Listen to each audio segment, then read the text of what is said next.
आज का बाइबल का वचन यिर्मयाह का ग्रंथ अध्याय 7 वचन 23 से 28 और आज का सुसमाचार सन लूकास के अनुसार अध्याय 11 वचन 14 से 23। यिर्मयाह का ग्रंथ अध्याय 7 वचन 23 से 28। मैंने उन्हें केवल यह आदेश दिया, यदि तुम मेरी बात पर ध्यान दोगे तो मैं तुम्हारा ईश्वर होऊंगा और तुम मेरी प्रजा होगे। यदि तुम मेरे बताए हुए मार्गों पर चलोगे तो तुम्हारा कल्याण होगा। किंतु उन्होंने मेरी बात पर ध्यान नहीं दिया और मेरी आज्ञाओं का पालन नहीं किया। वे अकड़कर बुराई करते रहे और मेरे पास आने की अपेक्षा मुझसे दूर चले गए।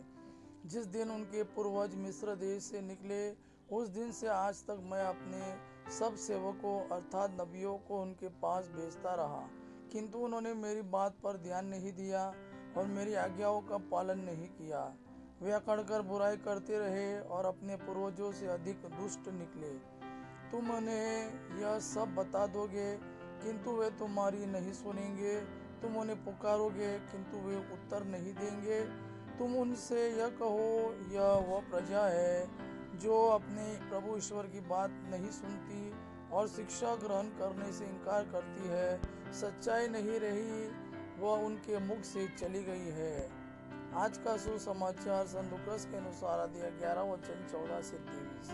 ईसा ने किसी दिन एक अवधूत निकाला जिसने एक मनुष्य को गूंगा बना दिया था।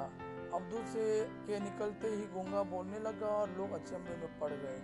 परंतु उनमें से कुछ ने कहा, यह अवधूतों के नायक बेल्ज़ेबुल की सहायता से अवधूतों को निकालता है। कुछ लोग ईसा की परीक्षा लेने के लिए उनसे स्वर्ग की ओर का कोई चिन्ह मांगते रहे।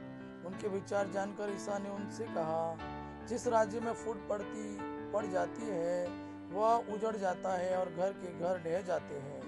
यदि शैतान अपने विरुद्ध विद्रोह करने लगे तो उसका राज्य कैसे टिका रहेगा।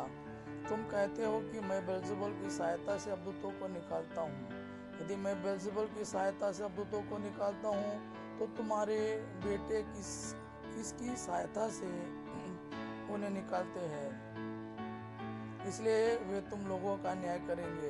परंतु यदि मैं ईश्वर के सामर्थ्य से अवधूतों को निकालता हूँ तो निस्संदेह ईश्वर का राज्य तुम्हारे बीच आ गया है।